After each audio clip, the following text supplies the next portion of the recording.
Oi pessoal, voltamos à nossa segunda aula de hoje, iniciando aqui na página 141.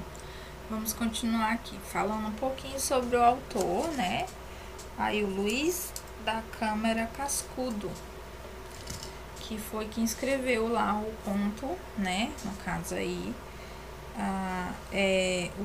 o autor do livro Contos de Animais, tá?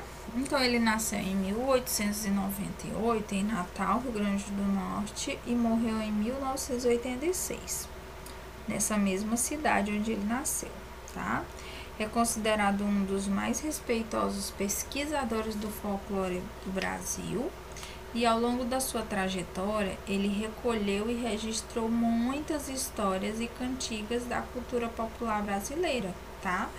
Que eram transmitidas oralmente. Então, ele fez esse trabalho de escutar, de ouvir essas histórias e transcrever depois, né?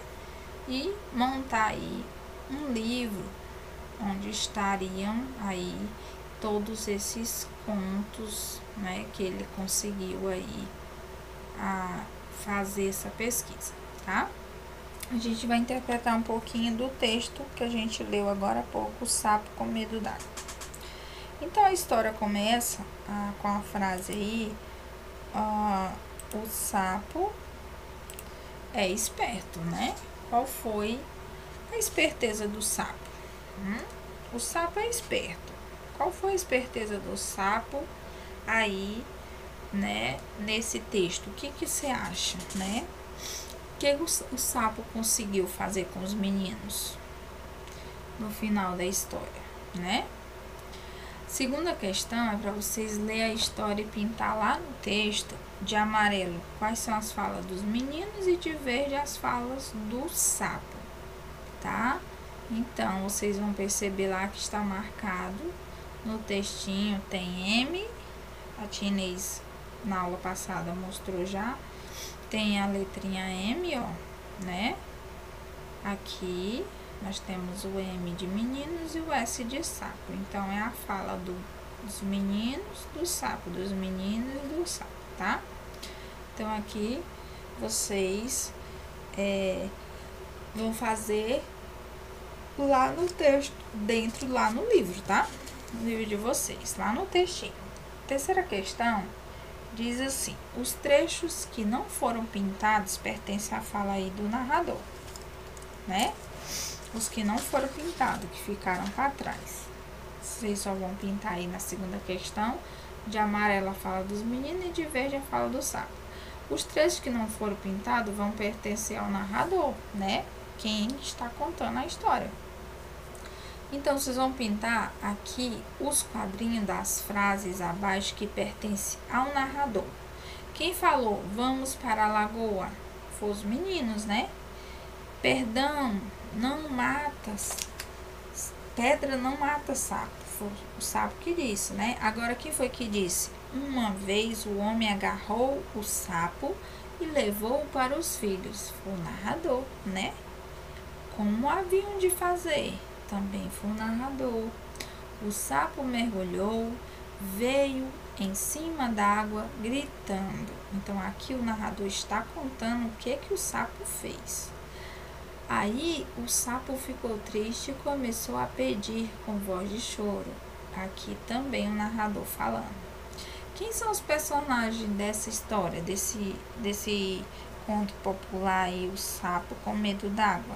Nós temos quem? Nós temos o sapo, é o homem, que é o pai dos meninos, e os meninos, né, gente? O narrador não é personagem. O narrador, ele fica por fora contando o que está acontecendo naquela história. Ele está narrando os fatos. E só quem participa da história é que é personagem, certo? Na página 142, continuando aqui a nossa interpretação, diz aqui para a gente reler o primeiro parágrafo lá do texto, né? E nele uma expressão indica que a história aconteceu em um tempo aí que não pode ser determinado. Vamos lá ver? Aqui no início, o que diz aqui no primeiro parágrafo? O sapo é esperto. Uma vez, o homem agarrou o sapo e levou para os filhos brincarem. Uma vez. Ah, então, aqui que vai indicar, né? Essa expressão, uma vez. Eu não sei que tempo foi, quando foi, em que época foi. Então, é a expressão que indica aí que não pode ser determinado esse tempo onde aconteceu, quando aconteceu essa história, tá? Agora, o que o homem fez com o sapo? O homem, ele agarrou e levou para os filhos brincarem, não foi? O homem fez isso com o sapo. 7ª questão. Vamos reler a frase. Os meninos judiaram dele muito tempo e quando se fartaram, resolveram matar o sapo. As palavras que estão aqui, ou a expressão pode ser usadas no lugar das que estão destacadas, né? Que seja o mesmo sentido. A palavra judiar é a mesma coisa que maltratar. A palavra se fartaram é a mesma coisa que enjoaram, que se cansaram do sapo. Né? São sugestões. Vocês podem estar buscando em dicionários outras palavras que vocês colocam no lugar de judiaram e de fartaram. 8ª questão é para você ligar o que os meninos usariam contra o sapo a cada um dos argumentos que o sapo falou. No caso, quando eles falaram, vamos jogar nos espinhos, o que o sapo disse? Vamos jogar ele nas pedras, o que o sapo falou? Vamos jogar no fogo, o que o sapo disse? Vamos jogar na água. Aí você vai ligar, tá? Na 9ª questão, diz que os meninos maltrataram o sapo e queriam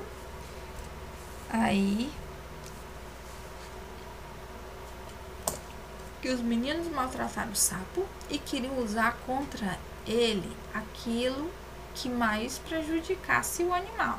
Então, o que você acha dessa atitude? Você acha isso interessante? O que você acha? É legal maltratar os animais? Acho que não, né, gente? Não é legal, de jeito nenhum. Além de ser um crime, né? A gente tem que cuidar dos bichinhos, não podemos fazer isso, né? Então, aqui na questão 10, é para vocês copiar uma frase do texto que mostra que o sapo estava fingindo para os meninos, né?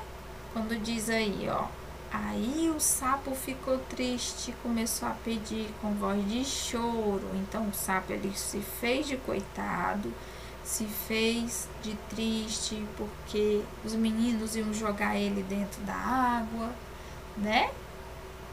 E aí ele disse, não, agora é a minha vez de eu clamar e fazer que eu estou triste para eles não me jogarem na água, que eles vão querer me jogar. E se eles me jogarem, eu tô a salvo, né? Então ele pensou isso. Então, né? Outra coisa, a gente não pode maltratar os animais, como eu já falei, é crime, né? E tem leis ambientais que protegem os animais, que faz com que as pessoas paguem por aquilo que elas fizeram, tá? Então, não podemos jamais maltratar os bichinhos, tá? Então, a gente vai ficar por aqui, tá? A nossa aulinha, e até a nossa próxima aula de língua portuguesa na sexta-feira, dia 27, certo? Bye, bye, fiquem com Deus e até lá!